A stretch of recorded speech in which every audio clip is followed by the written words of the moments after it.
thank you very much for coming here on a Saturday morning. It's very sunny outside, and you've given up your Saturdays to come and hear us speak.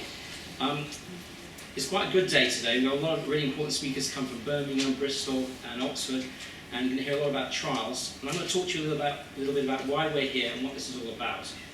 So first, I'd like to thank all our sponsors and support from the Royal College of Surgeons, who have led this initiative.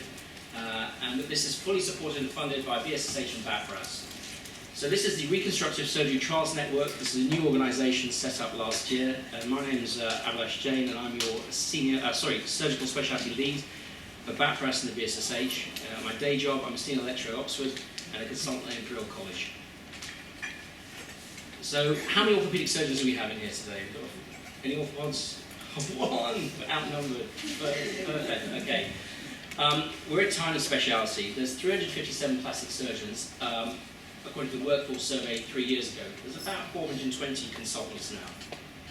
Only 380 consultants in the BSSH, 2/3 of those are orthopedics. And at the last BAPRAS workforce survey in 2011, only 4 plastic surgeons, including myself, declared ourselves as academic. I think this year there'll be 6. And compare that to orthopedics, which are over 5 times bigger than we are. So we're starting from a very, very small pool, and we're a few years behind them.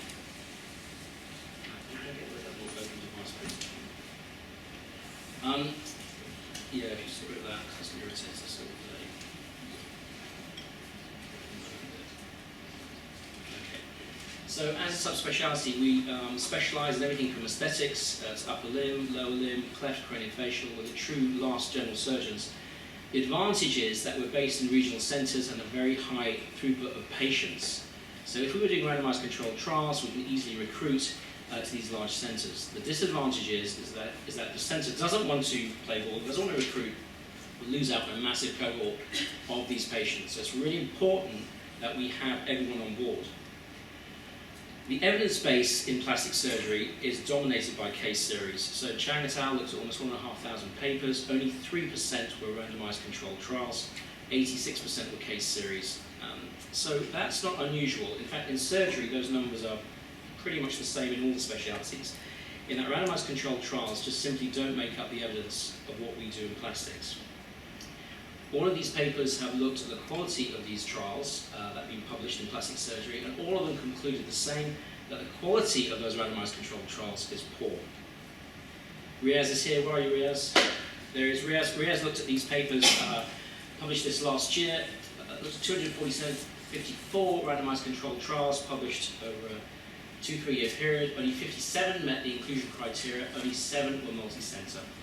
Extrapolate that worldwide, and you're looking at around 3 or 4 multi-centre randomised controlled trials published in plastic surgery globally.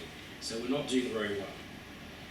So what are we going to do about it? Well, the Royal College of Surgeons has recognised that there's a problem, not just in plastics, but in all surgery. All surgical trials account for just 10% of those done in cardiology alone. So they set up an initiative a few years ago to try and improve the number and quality of randomised controlled trials in all surgical specialties. The BSSH and BAPRAS have bought into that and have put money towards this and appointed me. We'll go through the process in a second. They appointed 5 surgical trials units. So these 5 units are core funded to help us deliver trials. These are in Liverpool and Manchester combined, Bristol, Birmingham, Oxford and London. The London Trial Centre looks at head and neck only, but that is relevant to plastic surgery. In order to help these 5 centres build up randomised controlled trials in surgery, the Royal College appointed surgical specialty leads. There were 10 funded positions, and these are now split between 13 candidates. Orthopaedics have 2, as do coloproctology and endocrine. I'm the only surgical specialty lead to look after 2 associations, that's plastics and hands. I thought it was a good idea at the time. What's our role? Encourage trials culture, establish a UK network where one doesn't exist, to act as a link person between you and the trial centres, to train investigators, and to run multi-centre randomised controlled trials. So we had a team. Our team involves the presidents of BAPRAS and the BSSH, who've been really supportive in this initiative. I sit on both the BAPRAS and BSSH research committees, and therefore we have control and direction for what we do through those committees. Oxford is my natural home in the sense I work there, and it's geographically close and looks after musculoskeletal research, which I do, so they provide a support for the trials unit point, but we do have all 5 trials units in our network. And then we've got Matt, who many of you may know or come across. Matt's our training lead in BAPRAS, and really my right-hand man. He's done all the organising for this. And Mo, where's Mo? Looks really scary in that picture, Mo. Where are you? There's Mo. Mo's our training lead for BSSH. He's not as scary as he looks. And we set up this. Matt came up with the idea of Reconstructive Surgery Trials Network because we could only find this domain name left. It's quite long, but forgive us. We shortened it down to RSTN. And this is our network now. So this is our official network for clinical trials and research for BAPRAS and BSSH. It's a central portal of ideas, it's interactive, it's trainee heavy, it relies on you, it gives you an opportunity, it's a forum for discussion, and it will allow us to disseminate our results. This is the website which you're aware of. We keep this up to date. This is a one-stop shop, so everything you need to know about clinical research you can now access through this site. It's linked into the BAPRAS site, BSSH, and I think also the Royal College. We're linked with the Hand Therapists Association, Surgeons of Primary Care, that's GPs, and we're in discussion with Rajiv Grover about VARPs as well. But this should be your starting point if you want to get involved in clinical research in plastics and hand surgery. We have a database on there of current trials that are at various stages. Some are at the idea stage, some are more advanced, but that we keep getting updated so you can have an idea of what you want to get involved in and what you don't. We've been running actually for less than 18 months now, about 15 months. We have over 200 consultants and trainees signed up and over 50 units represented. This just is a diagram to show all our trainees. If you're not signed up to the website, please do, because then you'll be kept updated. You're all clustered around me in the south of England, but we're slowly pushing our way north. Anyone from Scotland here? Oh, there you go. So we're just going to try and push our way up north. And the trainee reps, that's going to be really your role in trying to spread the word and get more engagement further north. We even have people engaged in Australia, the US, and Europe. These are just some of the units that are involved. You can see that they follow the M1 corridor pretty much, but it shows we have coverage over the whole of the United Kingdom now for units that want to engage in hand and plastic research. So from nothing, in 12 months, we now have an established network that can deliver clinical trials when and as they come online. It's not all about clinical trials. There's many questions we can answer in plastic surgery from audits, simple reviews, and we want to encourage that. But not single-centre audits. We want to do multi-centre national audits. Matt's looking at one, fluid management for free flaps, engaging with the working party for hand trauma.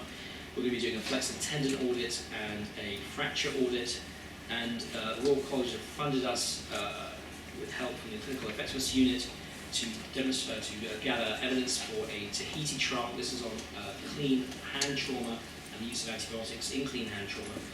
And Shihan Heterachi will be talking to us about that later. So if you have any ideas for an audit and you want to, don't just go nationally, you want to go locally, you want to do it nationally, get involved with us and we can put you in touch with trainees or consultants and other units to try and make those figures much, much larger and the results more meaningful. We've had our first trial, Ninja is born. I know you came up with that name, Ninja. This is a nail bed trial, and I'm going to be talking about that later.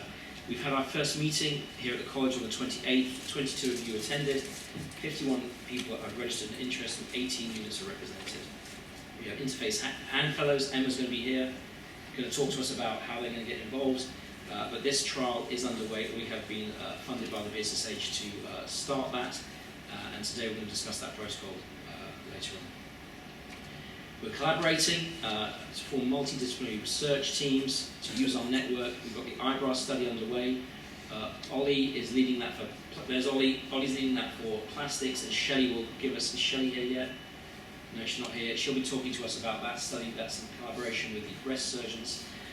We have a trial with a dermatologist on DFSP. They're not here this year. They presented last year. They'll be looking at Mohs versus wide local excision, and that will be a large trial that we can get involved in as well. This slide, a little bit complicated, you don't need to understand it. What it demonstrates is that there is now a system which wasn't there before, whereby you can take your trial idea, engage with me as an SSL, and we can take it to Backpress, BSSH, Royal College, Healing Foundation, and then deliver that trial through a network.